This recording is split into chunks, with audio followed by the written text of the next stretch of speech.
Hey, what's going on, All Nation? It's CJ Wilson here with another episode of Dope Talk.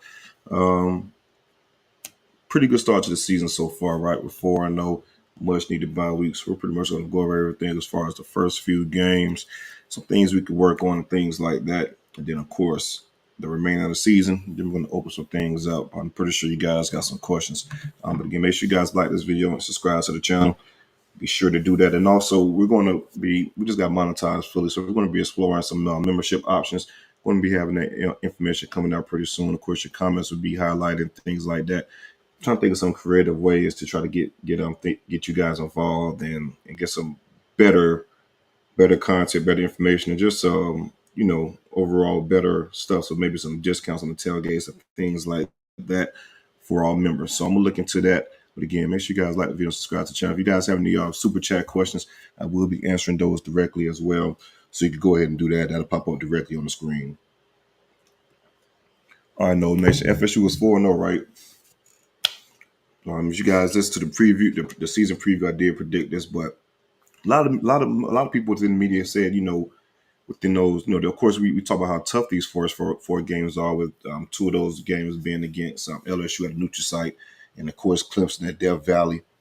End up being 4-0 during that stretch. A lot of people had us going 3-1. Some people had us going 2-2 within that stretch. So to be 4-0, I'm very pleased with this outcome of the first half of the season. Very pleased, especially with the 4-0 record. Especially, well, I'm not going to say especially on top of some of the injuries we've had during the early portion of the season. I'm going to highlight some of those in a few, but to be where we are with the injuries we have and to be in a good spot going forward, definitely impressed. We can talk about the LSU game. Some things within the LSU game that we talked about is how dominant that second half was, right? We know there's a lot of mistakes in the first half. And I feel like LSU played some of their cleanest ball within the first half, but that second half was just dominant. We pretty much imposed our will against LSU. And LSU, they've been doing pretty well down the stretch since that game. I know they struggled a little bit against Arkansas this past weekend. Did they even win that game? Let me check on it 1 second. Yep, they won 34-31. So they struggled against Arkansas. But again, they're 3-1. They're looking to be primed to probably represent the SEC West in the SEC championship, with Bama looking a little shaky, and of course Texas A&M being Texas A&M, and of course losing their starting quarterback. And I don't really believe in Ole Miss that much to be a contender in the West. So it's pretty much looking like it's LSU in the driver's seat to represent the SEC West for the second year in a row. So that's another good win for us as far as a resume builder against the SEC, excuse me. And in fact, we want to move on to the Southern Miss game. Did we supposed to do in that Southern Miss game? I think it was a little rocky offensively within the first couple of series. Defense just dominated that game, but he was scoring 66 points. He tried to press on things. I know Mike Norvell was very aggressive, even though the play call was vanilla, but his approach and attack to that game was real aggressive, just trying to iron some things out and things like that. When it went for it on fourth down a lot, fourth and long yardage situations, but I feel like mostly that was just he knew defensively we was a lot better, and also we're just better than Southern Miss, and we could have, was going to impose our will sooner or later during that game. Moving on to the Boston College game, that's a game we all want to forget, as FSU fans. I mean, we had them 31-10, and then we get into the 3rd and 17, and they convert that, and everything kind of went downhill and snowballed from there. Lawrence tore a Philly fumble, Trey Benson muff on the kick return, things like that. We know the penalties they had was high, but I believe Boston College is pretty much an undisciplined team, as our 247 beat reporter AJ spoke about, and a lot of those penalties were warranted within that game. But nonetheless, and also you got to factor in too that half the team, well, more than half the team, had the flu during that game, and it was a little sluggish output. But yeah, hell, even everyone will pretty much admit that FSU didn't play up to their standard during that Boston College game, but nonetheless, get a win on the road. Red bandana game, kind of hostile environment for Boston College, which is always a tough place for us to play, especially during that whenever they set that game for the FSU game, the red bandana game. So nonetheless, to get away with that victory is pretty good as well. Then you go into the Clemson game, right? We spoke about this a little bit on Sunday in regards to thoughts on the game and things like that. Not going to jump into it too fully. Not going to jump in it too fully, but yeah, FSU did their thing against Clemson to get a win in Death Valley, someplace that's a place that's really tough to win, and being at that game, the atmosphere is really crazy. It was really crazy, a loud atmosphere. Clemson definitely wanted to win that game. The fans wanted to win it, and just speaking to people within that building, they feel like they had the best game plan forth and things like that. Which I think the game plan was pretty good. I do think we got the best shot at Clemson. Clemson played a pretty clean ball game overall, aside from not the interception, the fumble by K. Klubnik. And just hearing other people within the Clemson ranks, they feel like they played a pretty good game. I feel like they should have won that game. To pull out a win in Death Valley, down 10-0, hostile environment, a place that they haven't lost the ACC game since 2016, and just their second loss in general since 2016. A real deal home field advantage, right? To come back within that situation, man, and to keep, it's not necessarily the physical ability, it just shows the mental. This shows where we are mentally as a team, and how locked in they stayed in the moment and things like that. A couple years ago, FSU would have definitely lost this game in a snowball. Clemson could have probably blew us out, but those guys stayed in the moment, stayed believing, knew what they could do. Didn't get too high, didn't get too low. Just played football. Played 48 minutes of football, and that's what the hell, more than 48 minutes. But that's what it takes, though. You can't get flushed during the moment. A lot of football left to be played, taking possession, series by series, and that's exactly what FSU did. Couple things we think we could work on, though, for sure, within the first four games. Excuse me, to get better on. You guys know how much I talk about third down defense, right? Well, first off, missed tackles. We got to tackle better. We have to tackle better. Was on a film review session with James Coleman, and shout out to him. We'll probably be doing that a little bit more on his YouTube channel within the season. But did a little bit of a film review session with him, and it's a lot of missed tackles, man. A lot of missed tackles. Simple plays. We got to be better at tackling. Adam Fuller isn't calling bad players or things like that. Now with some plays, I feel like we could do better in, or get out of schematically. But overall, though, it's little things: missing tackles, not communicating on defense, especially man coverage. Whenever we have motion or I in those situations, to where banjo situations, to where we're passing defenders on, the communication has to be better, and also technique during that situation has to be better. We've been beat a lot by alignment, just by simple alignment on a lot of simple passes, and we have to get better on that. But yeah, for sure, tackling. Saw way too many missed tackles. Like I said, third down defense. And I want to give Bud Elliott a shout out. He said, listen to the Nodecast, and he had an interesting stat in regards to third down situations. FSU is outside the top 110 in obvious passing downs, which is third and long, things like that. FSU is second in the country on third and distance. So pretty much getting your opponent on first and second down, stopping them to short yardage gains on first and second downs, to where you're getting, third and long situation, obvious passing downs. So we're doing a damn good job of getting putting, and I see it all the damn time. I say it's third and long, we just can't get off the field. But we're doing a damn good job of putting the teams in obvious passing downs and third and long situations. We're just doing a terrible job of getting off the field and making plays within those third downs. That's something we have to get better at, especially if we want to continue on with the season and win an ACC championship and continue with our goals to compete for a national championship in the playoffs. We play those teams in the playoffs and things like that. Once competition gets a little tougher, we got to get off the field on third downs. Got to.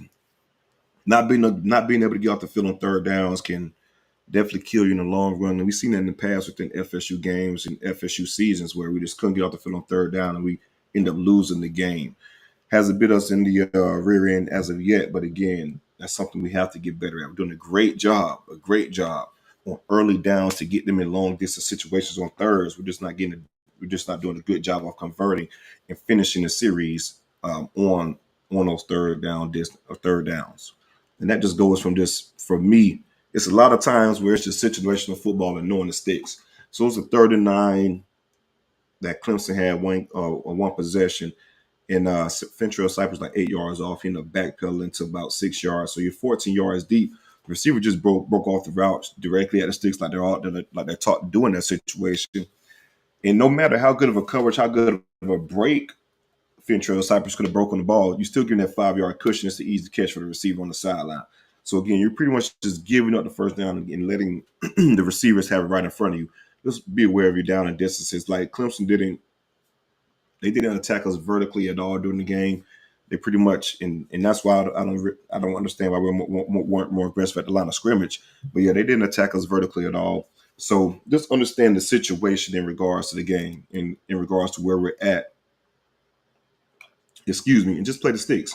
39. If you're at 8, you don't have to backpedal too far. Just pretty much stay where you're at. The route's going to come directly to you. Slow pedal and break on the ball. The run game. Yeah, as you guys know, the running attack hasn't been what we thought it would be at this portion of the season. We have to get a lot better in that regards. A lot better in that regards. So yeah, run game. I think it's a plethora of things. I don't think the offensive line is getting a lot of push in certain situations. I think the running backs have to be better at reading the holes and reading the blocks and reading what's open. And also, I think that we have a lot of slow developing plays. A lot of slow developing plays. Like the counter is a slow developing play.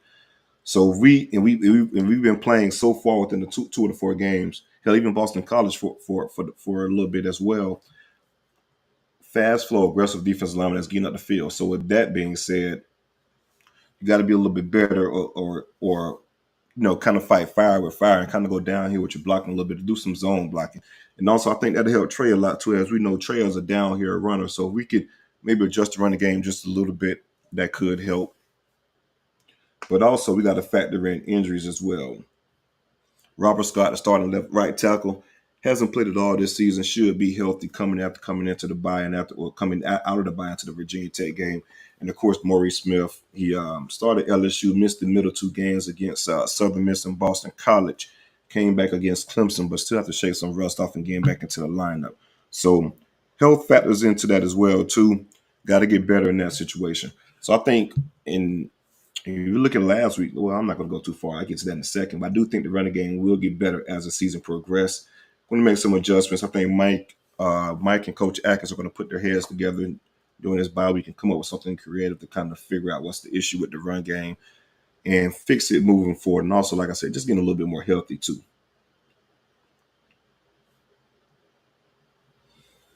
And I also think Jordan Trav needs to. We need to do better in the intermediate routes, the short intermediate routes, because a lot of that stuff is open, and also just build more trust into the receiver, to other receivers. Right?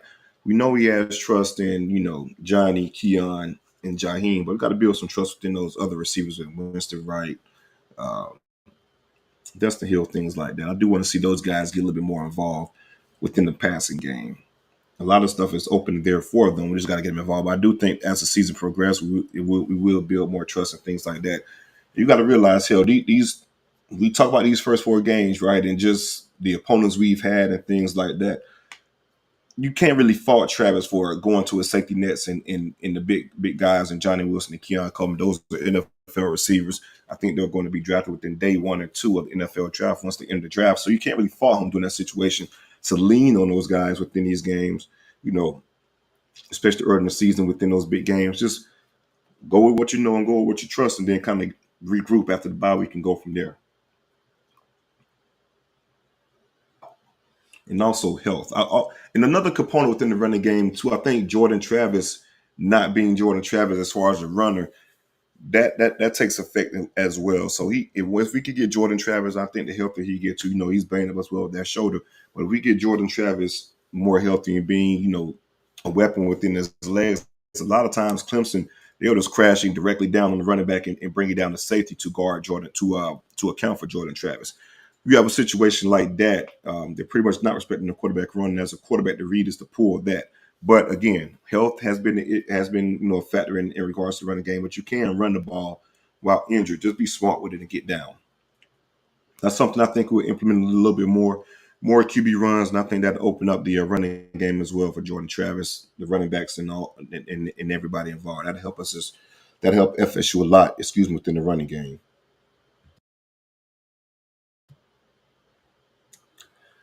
And just get healthy. That's one of our main issues. Get healthy. Get healthy. Spoke about so many injuries and how it's been not necessarily detrimental because we've still been able to push through and win these games, but it's been a headache, so to speak, and the pain on our side and made things a lot harder. Jordan Travis, the shoulder. We got to get his shoulder healthy. It was a lot of times within the Clemson game. He'll take a hit, and me being on the sideline and seeing things progress, I could see him going to the sideline and wincing, holding his shoulder. Um, it was one time he came out the damn game holding his shoulder.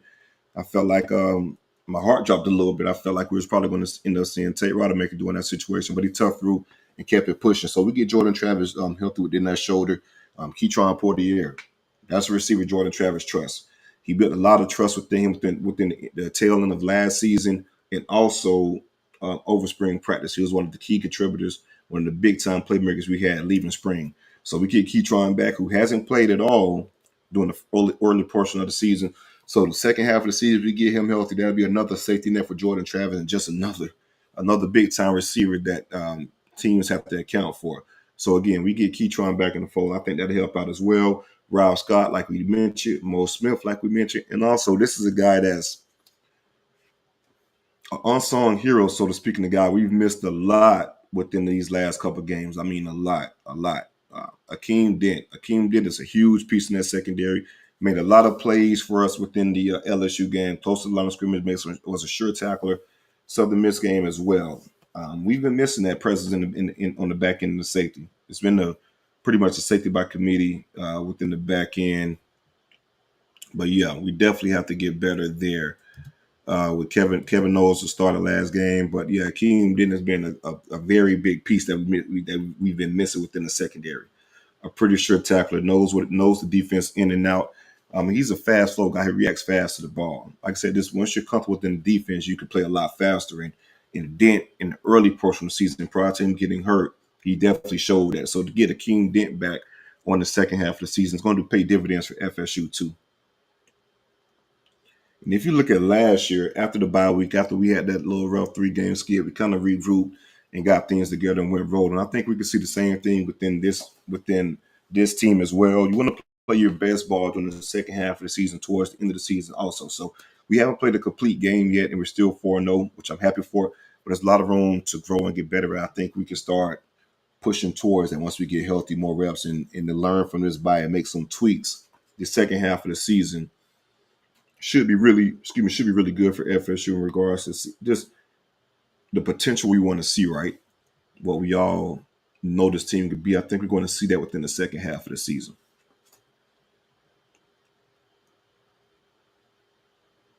Let's jump into the second half of the season at that. So just to look at the rest of the games that we do have and see, we spoke about the early portion of the season and some teams and how they may look and things like that, how we match up. Of course, I had marked all those down as wins for FSU.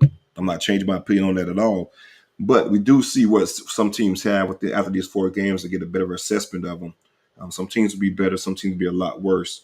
But we'll jump into Virginia Tech. I feel like we're playing Virginia Tech at the perfect time, coming off a bye. This is a team coming off a bye, being nicked up and trying to fix some things. I think Virginia Tech is a team we can start getting rolling on, and a team we can fix some things on. They're really not that good. They're not that good at all. We should do what we want against Virginia Tech. I do think this would be a nice, don't want to be disrespectful, but a nice tune-up game to kind of go into to get better at and work on some things and to fix some things, to try to fix some things, especially in the run game. I want to see us focus a lot more in the run game against Virginia Tech. Try to establish a rhythm within the run game and get a base going. But yeah, this is a game that's coming at the perfect time because I feel like, coming off the bye, it's a team we can dominate and do some things and kind of fix some things. So yeah, Virginia Tech, that should be a dub. Syracuse, got to give Dino Baber some love, right? They're 4-0. You got a long-time quarterback, Gary Schrader, ACC guy, playing good football. I think Cuse is a lot better than I thought, but it's not nothing I think we should sort of worry about. We should definitely handle them pretty handily, especially being in Dope. We're not playing them in the Carrier Dome like we did last year, but having them home, a place we haven't been at pretty much at all this season. I know that, it's going to be a lot of fans that's going to be rowdy, especially for the Virginia Tech game and then leading up to the Syracuse game. Should be a pretty good atmosphere. And also Syracuse, they do play Clemson this week, so that's going to be an interesting game. So they could, that's going to be a physical game as far as Clemson. So play Clemson and FSU in back-to-back weeks isn't an easy slate at all. I'm just glad we have them for the second portion of that, in which we could go ahead and do our thing. And then the ACC surprise, so to speak, in the darling so far through the early portion of the season, Duke Blue Devils, coached by Mike Elko, hell of a coach, amazing coach, doing a great job at Duke. They're currently 4-0 undefeated as well. They come into Doak Campbell Stadium. As you guys remember, they did beat Clemson. What was that? 28-7, first game of the season. Um, that's going to be a huge ACC game with some big implications. Again, I think we fare well against Duke, especially playing them at home. Duke has some athletes, so they have some pretty good corners. I think our receivers still should better do their thing against Duke. Pretty good corners, really good quarterback that can move around. This quarterback can beat you. He can definitely beat you. So I think we have to tighten up and do our assignment on defense, dominate the line of scrimmage. That's the main thing. We dominate the line of scrimmage against Duke. We should be in a pretty good spot. So if we do our thing at the line of scrimmage and get pressure and bring some pressure, that's something Alan Fuller has done just reviewing the Clemson game. He brought a lot more pressure than I initially thought just doing a film review. We just got to do a better job of technique of some of those blitzes and not holding our water too long and not showing the blitz and kind of actually walking into it and getting there so we get there a millisecond early and get to the quarterback as a passer. But again, I think we will be fine against Duke. We just got to dominate the line of scrimmage. Dominate the line of scrimmage, the rest will play out for Duke. Wake Forest, they're 3-1, but I don't think Wake Forest is the same Wake Forest. We should do our thing against them. We will be on the road for that game going to Winston-Salem. I think we should be we're just better than Wake Forest at this point in time. The 3 wins that they had haven't been impressive at all, and they got beat by Georgia Tech this past weekend, so that should be another win. Not the Wake Forest of old with Sam Hartman and things like that, so we should be okay. This is kind of the one surprise. Pittsburgh Panthers, I thought Pitt would be a lot better this year, but again, they lost a lot last year, a lot. Lost your all ACC running back, quarterback, lost some offensive linemen, some defensive linemen, first round pick from Miami on that defensive line. So yeah, Pittsburgh is not the same Pitt that we've been seeing as of late. So I think that'll be a game we could go at the Pitt and dominate. I thought this could have been a game we had to worry about a little bit prior to the game. I think we should handle Pitt pretty handily within that game. Next, we got the big time rivalry against the Miami Hurricanes. We played them at home as well. Dominate the line of scrimmage also. I think they have some pretty solid receivers, okay backs. I'm not buying into this offensive line as of yet. I'm just not buying into it, just for the simple fact that the Miami Hurricanes haven't played anybody, right? They haven't played anybody. So I'm not buying into that at all. Played Bethune-Cookman. Shout out to the Wildcats, man. You know I love my Wildcats, but they played Bethune-Cookman, played Miami of Ohio, went to Temple on the road, and of course Texas, a Jimbo coach Texas A&M team. What's in the kitchen? Sorry, I was my son asking for his dinner. Public sub. But yeah, going into that Miami game, I do think we'll be fine. And also, I'm not a believer in their defense either. I have to see a little bit more. We'll see once the ACC schedule plays out a little bit with them. I'm just not really sold on Miami from what I've seen so far. I think they're better than last year, but that's not fucking hard to be better than last year. Excuse my language. It was 5-7 last year. They could barely cross the 50 on offense in certain games. So, of course, it's going to be better than last year, but I just got to see a little bit more. That first 4 games, I'm not really sure what to expect from Miami, except that their offense will be a lot better this year than they were last year due to moving on from Josh Gaddis. I think the offense is a lot better. Play calling is a lot better. I will say that. But as far as the team itself, I'm not really sold on the Hurricanes. Got to see a lot more within the ACC schedule. And they play Clemson, North Carolina, amongst others before us. So we'll know a little bit more about Miami once those games are played. But again, that's still a dub. We know that Tyler Van Dyke is a statue in the pocket, and we get pressure on him and playing the first time we played in Doak Campbell Stadium, we kind of routed him a little bit. I think we kind of do the same thing. If we get pressure, we should be okay. North Alabama should be a cakewalk. Should see a lot of the younger guys get in. That's the game I want to see some of the freshmen play more and get more reps. See what they can do and things like that. And of course, we got the Florida Gators, the last game of the season in the swamp. I'm just not sold on them at all either. Those guys played against Charlotte this past weekend, who was one of the worst teams in FBS, and only scored 1 touchdown. That was the first possession, kicked 5 field goals the rest of the game. So we do what we're supposed to do in that game. We should be okay. I think their defense is, I don't know. I think it's okay, but I think we'll do enough offensively. They don't have enough firepower to stop us offensively. Their defensive line is pretty good. If we could do a good job of blocking them up front, we should be okay. But offensively, they don't scare me enough to. They don't scare me to score enough points. So again, we should be okay within the regular season. Finish the seat thing undefeated and get rolling for the ACC championship, things like that. Again, the big question for us was was the first 4 games, being 2-0 against, LSU and Clemson. It's big for us. I don't think we see any other team within the rest of the schedule close to those 2 teams' talent level. Granted, and Miami, and UF will have a little bit better talent, of course. I think we'll be okay in those games as well. We just, especially during that portion of the season, that's when we're usually rolling and firing on all cylinders. So we should be okay. Want to go ahead and open some things up for some callers, man. Let's go ahead and jump into it.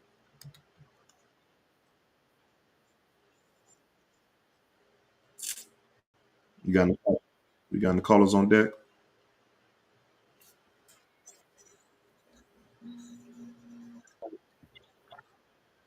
Hold on. I gotta call you back.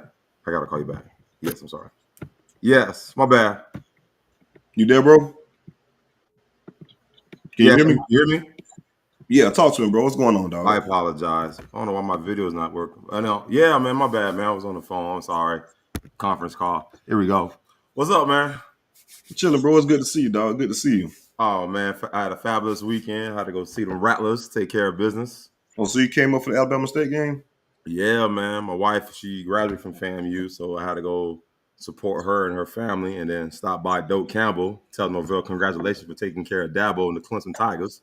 Oh yeah, talk to me now. Yeah, on the Oh yeah, road, it was baby. good times. Big smiles on the face. Big smiles on the third floor. Big smiles on the third floor, man. They were ecstatic. They're working. I mean, when I went up there, Braylon Fitz is in the Odell office breaking down film I love to hear it. on Love to hear it. Sunday. Players are working out. I mean, it's crazy. Like you had a tough game like that, and they got workouts the next day. Hmm. They got That's workouts. the So it's college. cool It's to crazy. see That's the that. college life because I think they may have Mondays off, but I know when I was at Bethune Cookman, we pretty much had the same damn schedule. Sunday we was in on watching film, breaking down film, and lifting weights. Sundays were pretty much our longest days of the week. Right. I didn't know that. I didn't was unfortunate like you guys that played college ball. So my wife, she's like, oh, they deserve to get paid. They gotta do all this. I said, yeah. No, yeah, that's a full time job. And like the hours you put in, man. Like a lot of, and people complain about them kids being on full scholarship again, this again that. You got to understand the time they put in, like the time they put in. It's really a full time job. They put in a lot of time, a lot of work being in that facility and stuff. It's pretty much your home. Yeah, for sure. Like, and people don't, if you're not privy to that information or you get to see that firsthand, you just think they just show up on Saturdays. Nah, that's not the case at all. Not the case. Nah, it's a lot of work that goes into it. How you feeling so far within the season, man? We 4-0 going into the bye week. I've got the remainder schedule. I think the bye week is coming at a perfect time too for For us, sure. Um, personally. But yeah, what's your thoughts? I mean, honestly, me being in the education field, I'm always positive. I'm a positive type of person. I'm never going to be too negative. I mean, I just look at it like this.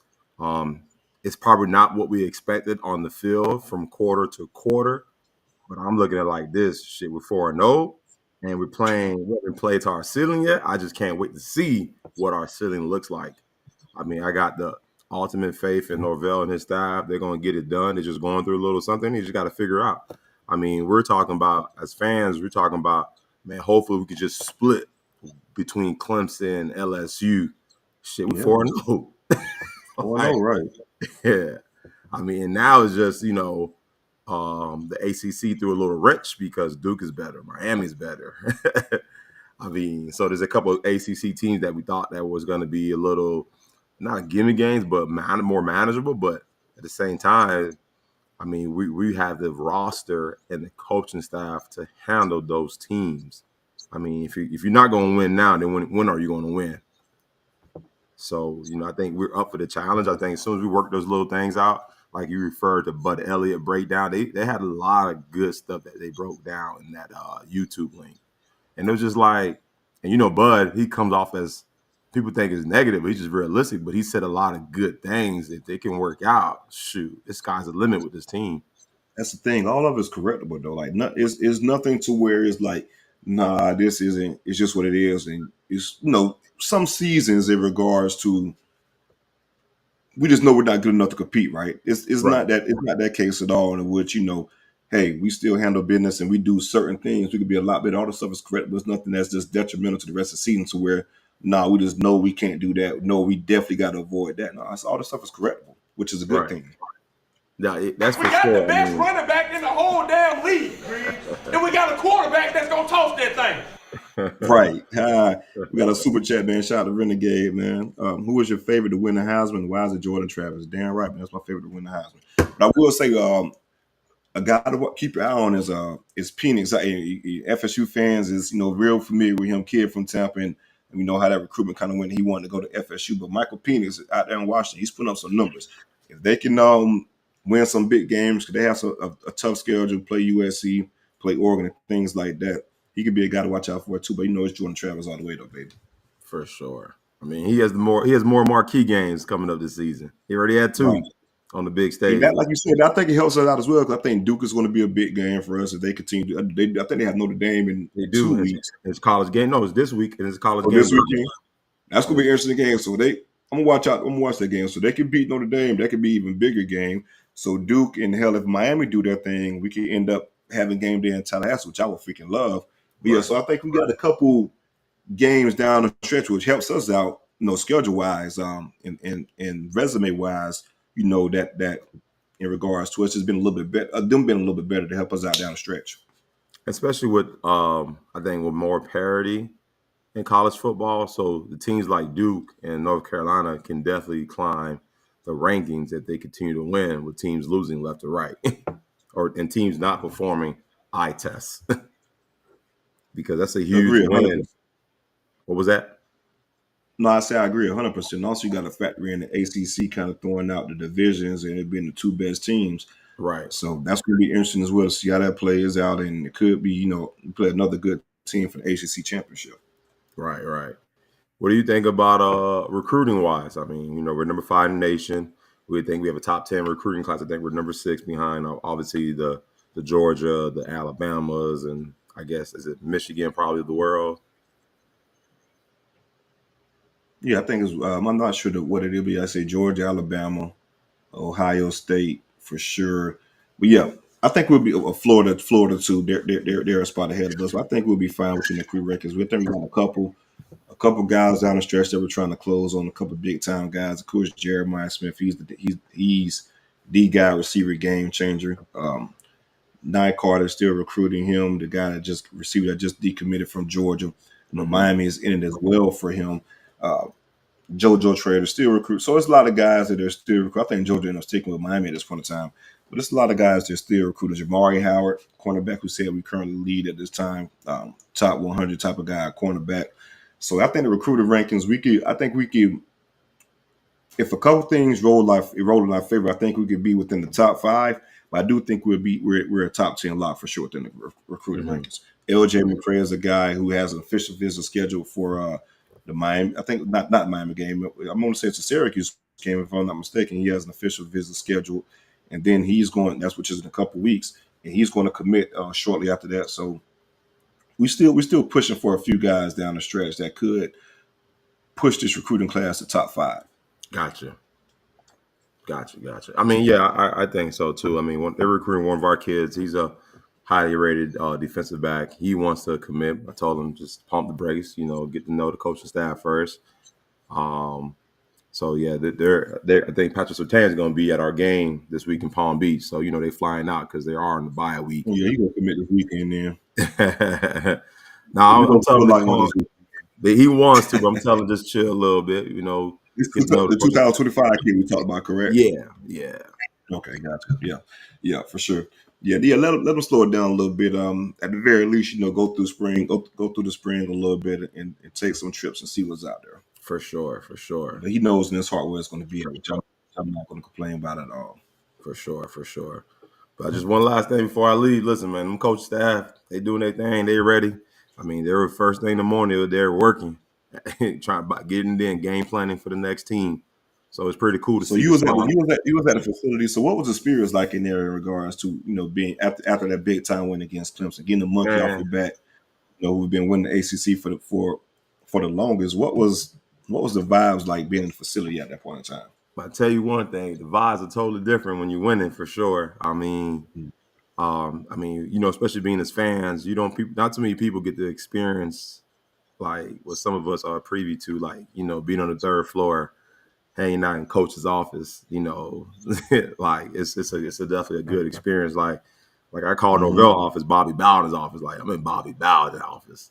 The spirits are good. Like that was a huge win. You know that's a one of those program changer type of games.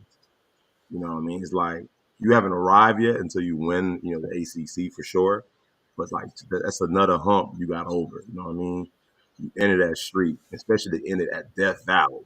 Like you know Mm. that no one can ever go there and win. Like you're the second team to win since 2000, I believe 17, conference wise. 16. Yeah. So The you first team you said 2016 conference wise. wow. So yeah, the first team. So you know they were elated, they were pumped, they were excited. But you know, one thing, they still grinding, they still working. Ain't like they popping bottles and smoking cigars. Like I said, Odell's in his office breaking down film with Fisk. You know what I mean? Players are working out downstairs. Novell and the staff preparing for their meeting at 1:30. Like it's clockwork, you know what I mean? It's a bye week, but the next day they're grinding. They're grinding. And that's why I have the utmost faith in them, and whatever they're gonna correct because man, they grind, man. They grind. Players in the training room, I mean, getting rehabbing. Like, dude, it's a bye week. It's right after a big game. Nah, nobody's popping bottles and smoking cigars. It's a business approach. Like they say, hey, 0-0, week 1. So, like, you know, Mm-hmm. everyone's getting treatment. Like Zaria Thomas, I think it's Zaria Thomas. He's in that pool, Mm-hmm. whirlpool, doing high knees. I mean, Johnny Wilson getting treatment. They got gospel music playing in the training room. It was dope, man. It was dope. It was good vibes. You know, smiles everywhere for sure because at the end of the day, it's a huge win, but a business like approach. Storms, like they said, built by storms, literally getting it in, getting in from in the weight room. Like, and as we were touring the facility and giving my wife a tour, we go on the field. They had the specialties on the field. Storm's about to work them out and stretch them. So business approach for sure. Business approach. Business I approach. love to hear it. Love to hear it. Yeah, Appreciate the insight, bro, for real, man. Definitely love to hear it. for sure, for sure. What games you coming up to, man? I know I'm seeing dope this So season, man. What games listen, you coming I'm a season ticket holder, right? I'll be honest with you. to? My wife's birthday's on the Miami game. I'm like, Mm. she's like, you're not gonna go to the game. I said, nah, we're gonna do your birthday thing. She said, you choose my birthday over Miami game, but I didn't know Miami's gonna look like this. Right, right, right, I right, didn't right. know, like, I had no clue. So I was planning on going to like the North Alabama State game because it's senior night because of King Dent. He's a graduate from our Mm-hmm. school to support him, but I might have to make that trip to that Tallahassee for the Miami game because like I said, I'm a season ticket holder. I just sold my tickets. Just sold 3 tickets though for almost $1,000. Like so, the buzz is like is Right, hitting Tallahassee, and that's before, right. like you said, what if it's a college game day game? Oh, Mm-hmm. Right, right, right. The vibes would be crazy. You know, man, Dope would be electric for that, man. That's gonna be a huge recruiting weekend. A huge for recruiting sure. weekend. And like, if anyone's listening, if you're not a season ticket holder, you better get your season tickets because for whatever reason, if we jump ship and go to the Big Ten, all right, you think tickets is hard to get now? You see, 3 games have been sold out already. So Yep. people are buying into the hype. They're buying tickets. I mean, they're paying buku dollars for them, like buku dollars. So if you're not a season ticket holder, you're not donating to the school, you're not donating the battles in, you better get with the program. Because if you like the 100%. success I'm was with going you on, 100%. you better get behind it if you want to keep it going. Facts. Better jump on the number. Y'all heard it first, man. And hop on those season tickets, man, before they for the price go up. Because yesterday's price isn't today's price. Definitely not. Definitely not. Right. Appreciate you joining, bro, man. Definitely need to have you back on pretty soon. For sure, for sure. All right, bro. All right.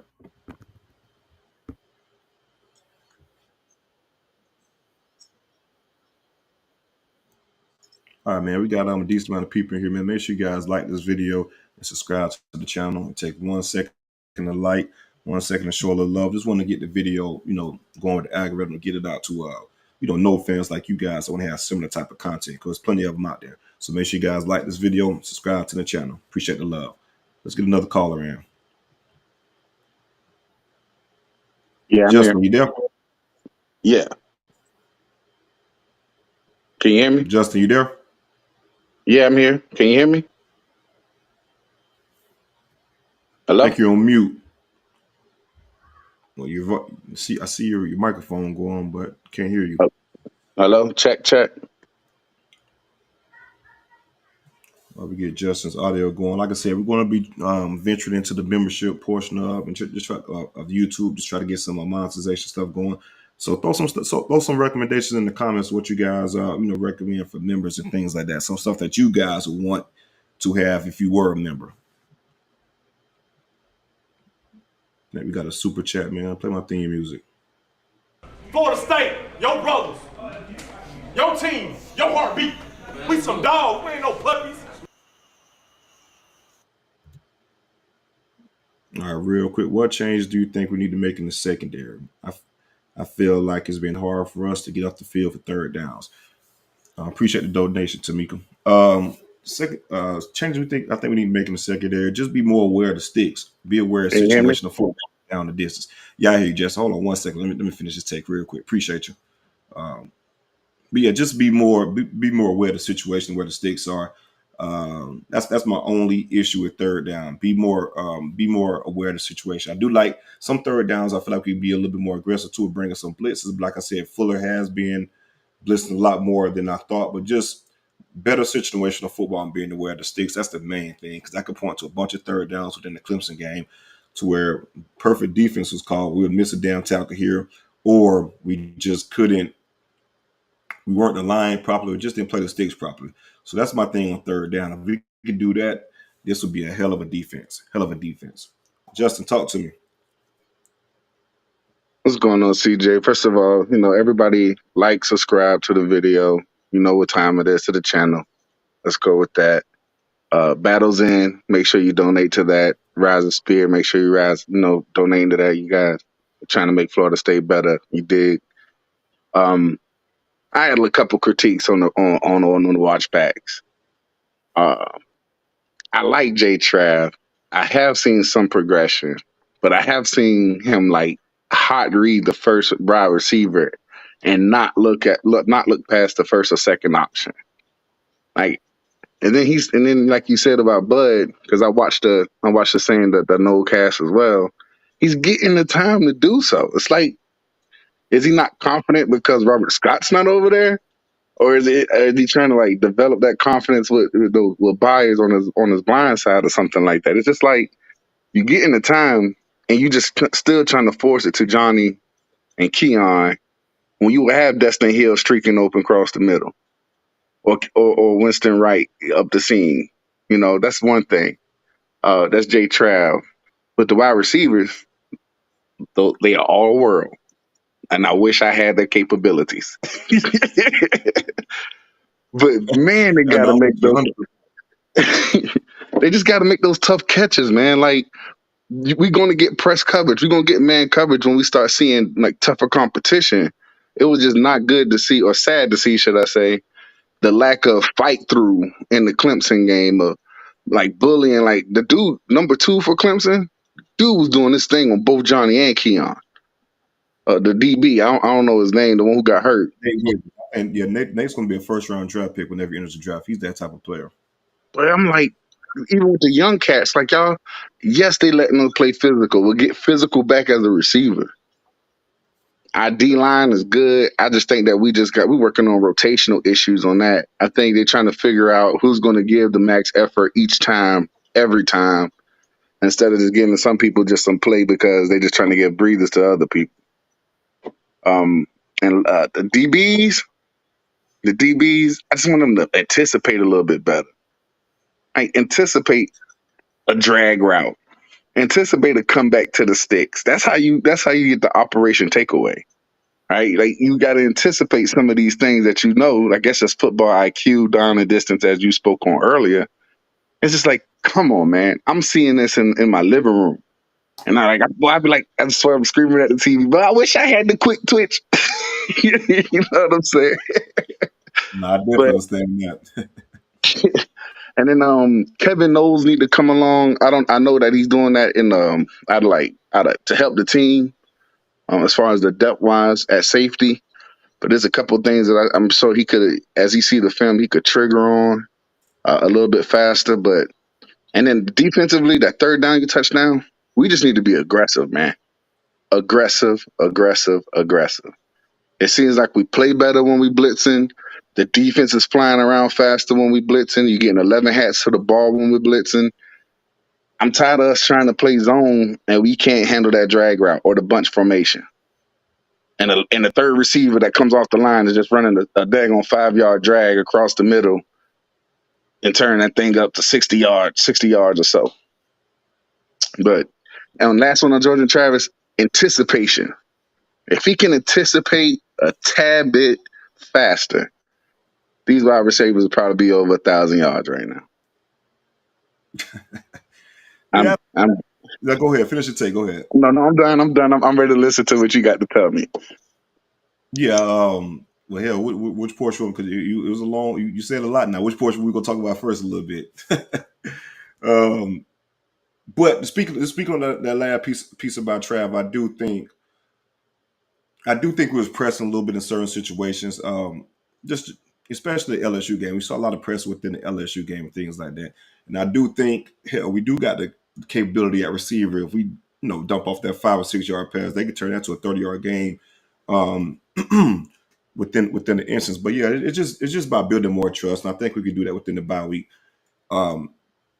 Just looking at it from his perspective, maybe like I said, these were some big games early, and I rely on those guys too. The Keon Coleman's and Johnny Wilsons of the world as well. But we do got to get a little better in those situations. I do agree on that. Okay, what do you think about attacking defense? We should come out like blitzing instead of it seems like we allowing teams to dictate what they're going to do or go off what they've already shown instead of saying, you know what, we're playing Florida State football. We come here to knock you in the mouth and we're going to keep knocking you in the mouth for 4 quarters.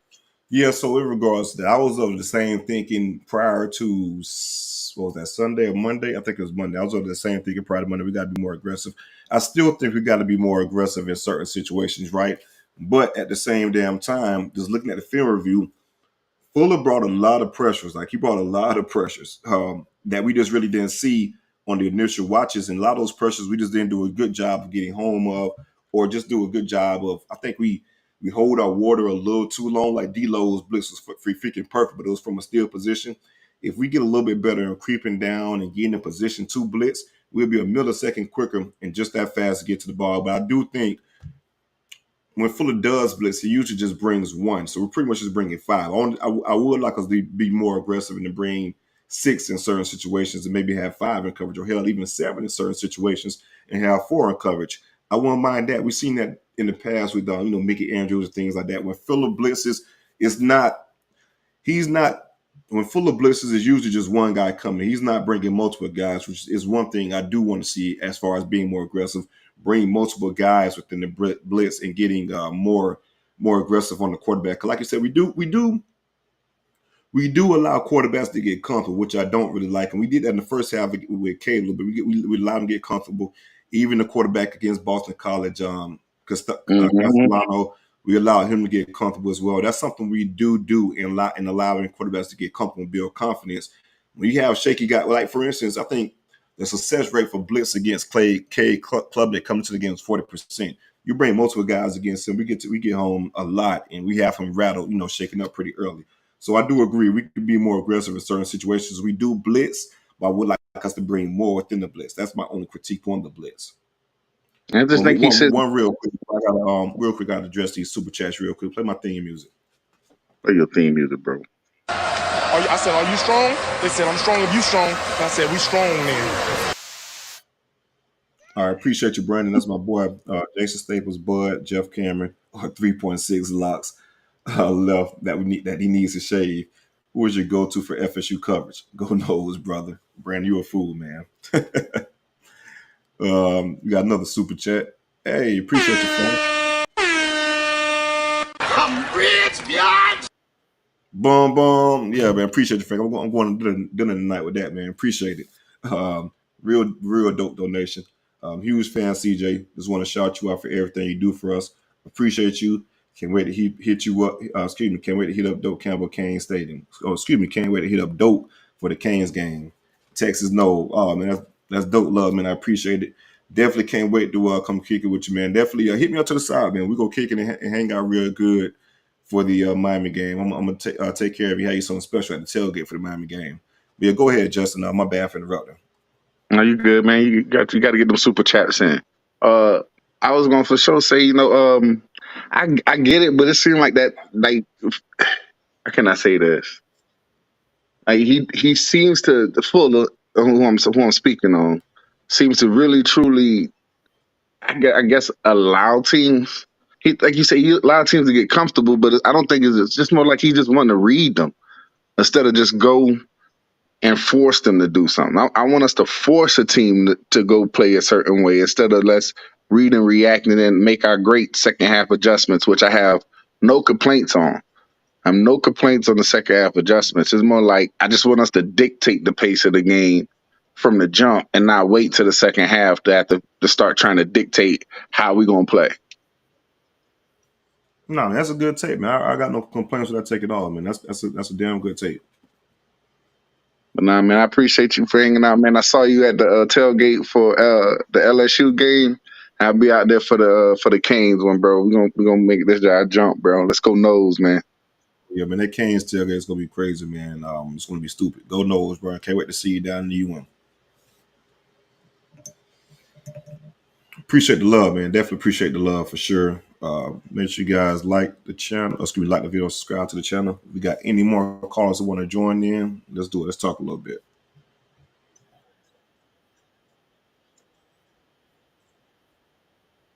All right. Go ahead and join if you want. We'll hang out a little bit. Getting in close to an hour. You guys want to join the show? Hey, Polo, just realized you went out on your own, bro. I'm about to stay tuned now. Man, I appreciate that, man. Yeah, definitely had to go out on my own and make some things shake. Um, just to be around Noles, right? All Noles, right? So I love it. Love the platform. Love all the love I've been getting. And just love coming on and talking to you guys, man. Be completely real with you. Love that Noles talk. We talk things out as a family. So definitely love it, man. Appreciate it. Enjoying Dope Talk so far. Quay Watts, you got some Dope Talk hoodies, man. Appreciate it. Actually, I'm thinking about putting something out there now that it's funny that you asked. I was thinking about putting it out there, man. So I may create a website and test some things out if you guys, want that type of product. Just let me know, man. Let me know in the comments. I definitely get some merch going. That'd be real dope. Appreciate the love on that.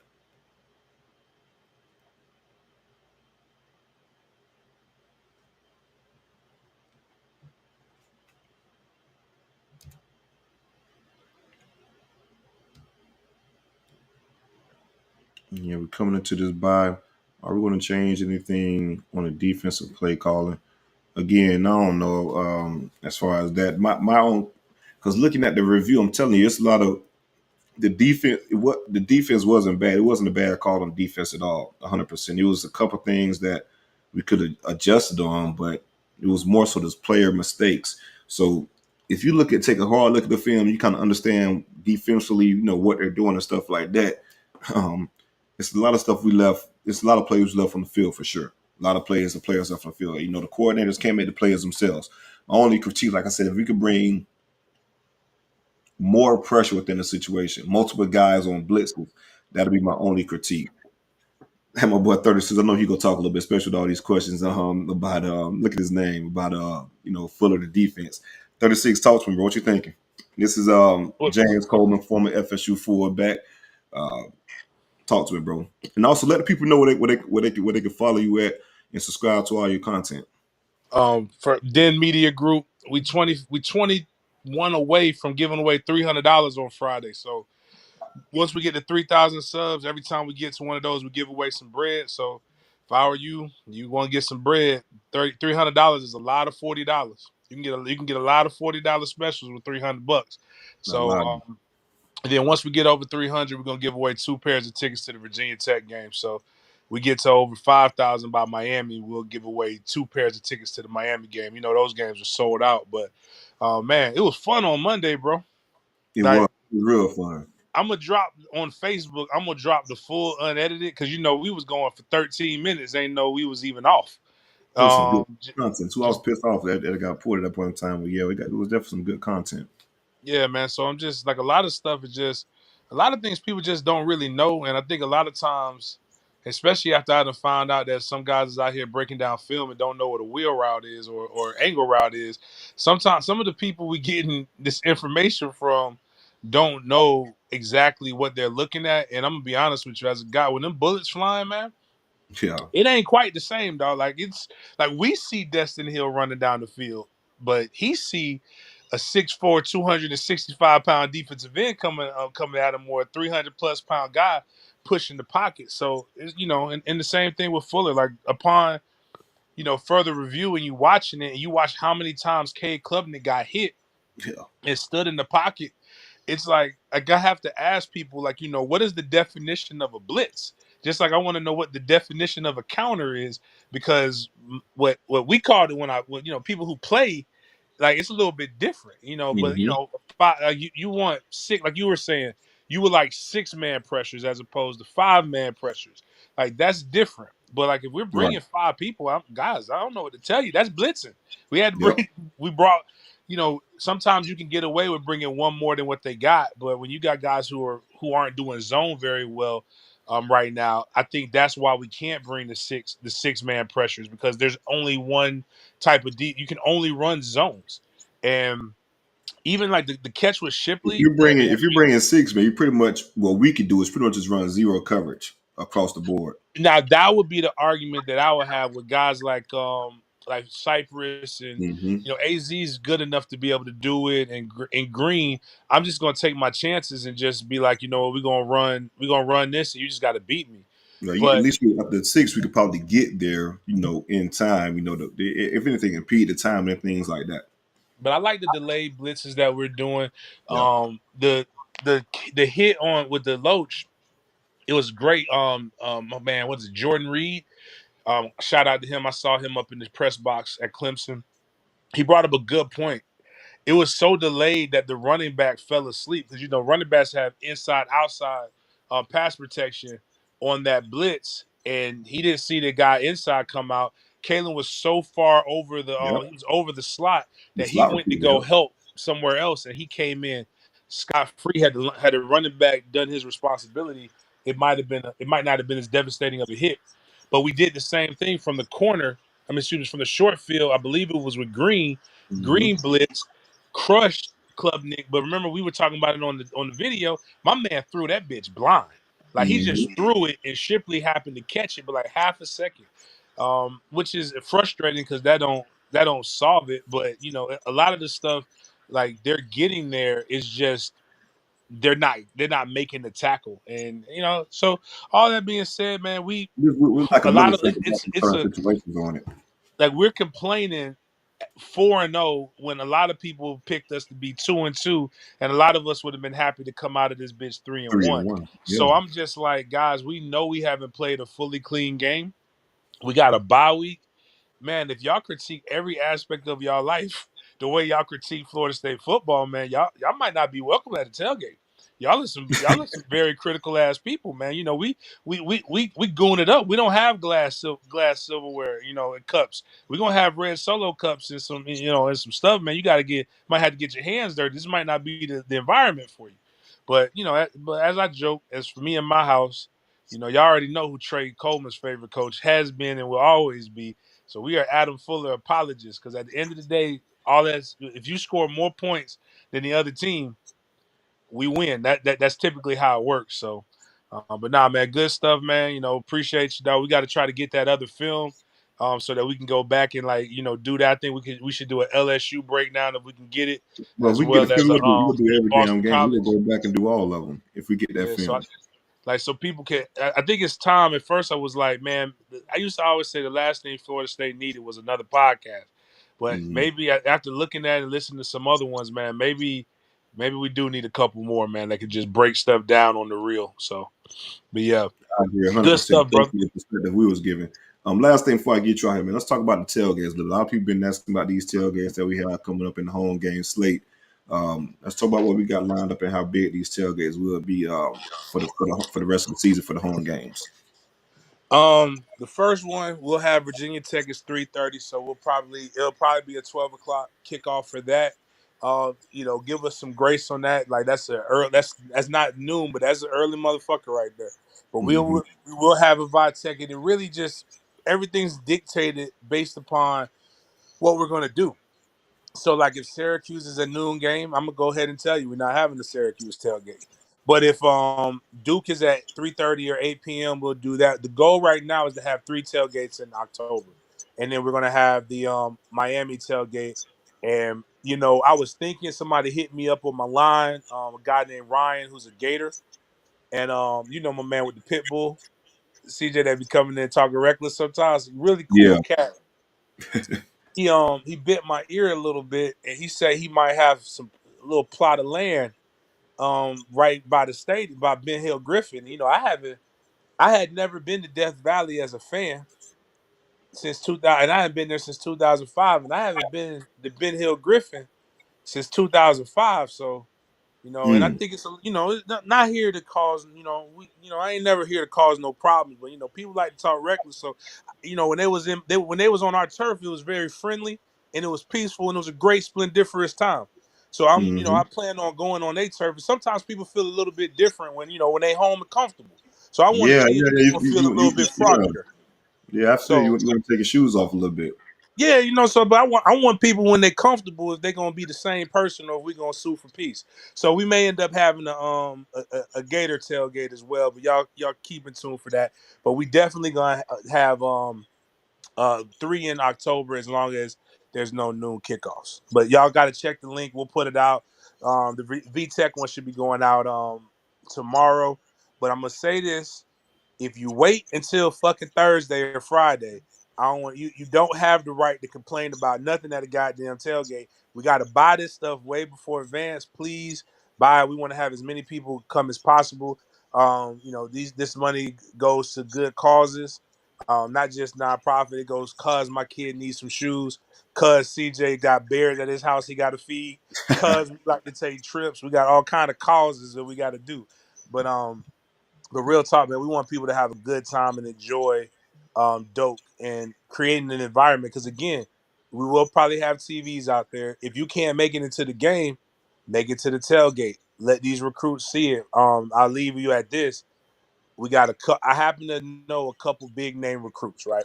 And one of the things that some of these big name recruits saw, they walked by the tailgate and they was like, man, Coach James had damn near they was like he had like 2,000-3,000 people at the tailgate. He's like, that's how they take care of their former players. And I said, well, we didn't have that many. I said, but yes, we do take care of our own. We like to have a good time. I'm telling you guys, a lot of this stuff is a way to sway kids because they're like, if they did this in Orlando, I can only imagine what they're gonna do in in Tallahassee. And then my one kid, Derek, who's committed to Miami, when he came to the Southern Miss game, he just thought it was the craziest thing in the world that he couldn't go nowhere where he was walking with me without anybody stopping me. And I'm like, Hmm. that's going to be you when we flip you from the U. So we're trying to get kids recruited. We're trying to get kids flipped. We're trying to get all these different things. Willow, who I know I don't know if Willow's still on here. Willow knows how important the tailgates are to recruiting. So Fact. like we recruit moms, we recruit kids, everybody come there. It's such a great time that people be vibing, man. So, but anyways, man, proud of you, boy. I'm glad the Nah, bro. growth Hold on. get this thing going. Before you go. The people want to hear from you as well. We got a couple of super chats you want to address. We want to address. Play my theme music. We ain't leaving without a victory. We ain't leaving without a victory. My boy, this B Rose, man. Shout out to B Rose. Real track connoisseur. Um, Friend of the family. Offensively, how do you guys expect Norvell to incorporate our slot receivers? I definitely feel like Norvell has been holding back a tad bit. I don't think he held back, especially that Clemson game, and especially that Clemson game. I don't think he held back anything. Just I'll let you take that question, 36. Go ahead. Right. Well, what people say attack the middle, right? And I get what we want. We do need to get Destin Hill and Winston right. involved. I get what you're saying, but when you look at what Johnny Wilson, the majority of his catches were Yeah, basically actually what you little. call a skinny post, and a skinny post is attacking the middle of the goddamn field. Well, what you gonna throw it to the 6'7", 235-pound target, or you gonna throw it to the 6'3" guy with that's inexperienced? It's nothing wrong with it. I think in these next games, they are big games. Every game you playing is big, but there's not as much on the line. And with Jay Trav with the injury, I think Jay Trav is going for the bigger targets. I think the arm injury to the offhand is affecting the way he throws the ball with his balance and the way he comes out. So I think he's just throwing to the guys that he feels more comfortable with. The other side of it is everybody talks about the 50-50 ball. Well, the way that we throw it is not really a 50-50 ball per se. That's a jump ball. That's what everybody calls a jump ball. But the way our receivers are, we can run by you on the go route. That's one variation of it. We can he can underthrow it, and then you could just go catch it like that, which is if you look at the touchdown that Keon Coleman scored, that was just an underthrow. Guy's momentum was taking him into the end zone. He catches it, and it's easy touchdown. Or you got back shoulder. It's three things you could do. There's only one corner in the nation who could probably defend that very well, and that's Nate Wiggins. And Yep. even then, a couple of times when we went back and looked at the film, CJ, it was just a couple really bad throws that Mm-hmm. if um if my man JT puts the ball in a better place, he probably makes the catch with good defensive coverage. But I think what Mm-hmm. we're going to see, especially when we play teams that want to play more man but don't have the guys that can really go with blow for blow with you, you're going to see us try to take the top off of a defense. And if you want to know what a good example of that is, think about Miami. First drive, pokey, run again, a post, but just one of the guys with speed running that. So I think that, and then I think one of the things that we can do too is really incorporate the backside of the backfield. Tua does a really good job catching passes out of the backfield. I was really shocked at Trey Benson and his ability to catch and throw. Even one play where Trey actually, it was damn near looked like a back shoulder throw to Yeah, it Trey on a was wheel route. But if you beautiful. go and look at it, if Jay Trav holds the ball for one more second and glances at Johnny Wilson, Johnny That's a Wilson's wide system. open right there. Yeah. So it's again, it's like talking about the defense. It's all correctable things. They're all things that can be there. I really think a lot of this has to you really just got to look at Jay Trav and how healthy he is. If he's healthy, he's going to do more damage. But I mean, think about it. Go look at Ohio State, right? Ohio State has had multiple receivers get drafted, but when you look at most of their games, it's two guys doing the most damage. Mm-hmm. It was the N word that I don't want to confuse. I can understand if my Pilgrim people don't try to say his name because you don't want to get in trouble. I try not to say it too in loud places. Or Marvin Harrison Jr. And when you look at those guys, those are the guys that are getting the majority of the catches, and then everybody else is getting what they need to get in. Outside of this game, I think Jaheim might have had a drop, but you only get three. National championship. Who was the fourth wide receiver in the national championship team? Or do we all remember the major three? It's I don't know what y'all like. This ain't I-9 or Pop Warner. Everybody don't get Mm-hmm. the ball. Like you go out the big time players make big time plays in big time games, and that's why we go for those two. But I think again, all of that being said, I don't think Virginia Tech has the personnel grouping that these guys have, and I also don't expect it to be raining, cold, and nasty like it was in Boston. I just think there's a lot of other things that we could have that lend me to believe we'll have better performance in general when it's all said and done. I agree. Hell no! I said, are you strong? They said, I'm But yeah, strong if man. you strong. So, And I said, we but strong you got then. anything else? Shoot, I'm Damn, appreciate it, Frank, man. Another donation, man. Everybody put your spears up. Y'all hit that like and damn. share button. Let's fucking go. CJ for president. I hit his music. Hey man, appreciate that, Frank, man. Appreciate that for sure. 100%. We got another one. Was that it? Hey Frank, when we put the midget strippers at the Miami game, dog, I need you to make sure you got your ones ready, bro. Right. Yeah, Frank, we definitely have a good time at the tailgate for sure. We're not 36. I think that may be it, bro. Appreciate the love, man. Appreciate the support, and also always appreciate the insight. It's always insightful when you come on. No doubt, bro. It's James Coleman, former FSU fullback. Um, so most of these players, man, that's a guy that does a lot for the program, man, a lot for the program. He's a fullback, but man, I'm talking about. You mentioned James Coleman name, within FSU circles, man. You have a lot of respect and a lot of buzz around it. So, not your typical fullback. Yeah, make sure you guys, like I said, like the video, subscribe to the channel. We're going to end up wrapping this thing up pretty soon. If we don't have anything else, I love this Noles fan base, man. Frankie's showing major love tonight. Go Noles. Yeah, to me, he's definitely showing major love, man. Really appreciate it. And Frank also, yeah, man, appreciate the love. We're going to hang out for sure. Shout out to my boy V Well, man. Vincent Bowe, tailgate for 11-11 going up the Miami game. It's going to be his first time at Doak Campbell Stadium coming from St. Louis. So, and it's crazy. His first game is going to be Miami game. So, we're definitely going to hang out pretty good and show my boy Bo a good time in Tallahassee.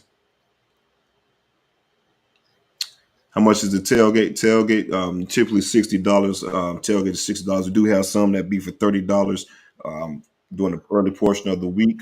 But at a certain point, we'll cut it off and get to $60. And again, we'll come with the $60 tailgate, get food, get drinks, cigars, all of that type of deal. Game. And hell, you go to Madison Social, you get three or four drinks and appetizer or some boneless wings. You're over $60 right there. What else you going to get? You're gonna have multiple drinks, real drinks too. We're gonna be heavy handed with the drinks. We're not gonna shortchange you guys with alcohol. I think we're gonna go ahead and conclude this show. Again, man, appreciate the love. We're gonna be coming back at you guys this Sunday. Got former FSU football player Cam McDonald. He's probably gonna be coming on to the show just to talk with us a little bit. So make sure you guys tune in on Sunday. Again, like the video, subscribe to the channel. I saw the comments, and I think we're going to go ahead and try to look into some sweaters or things like that. And also, just moving forward, if you got any membership suggestions, just hit me up on the side. But again, go Noles, 4-0, baby, going into the bye week. We're going to go ahead and end the season and go 12-0 for the regular season. Go Noles.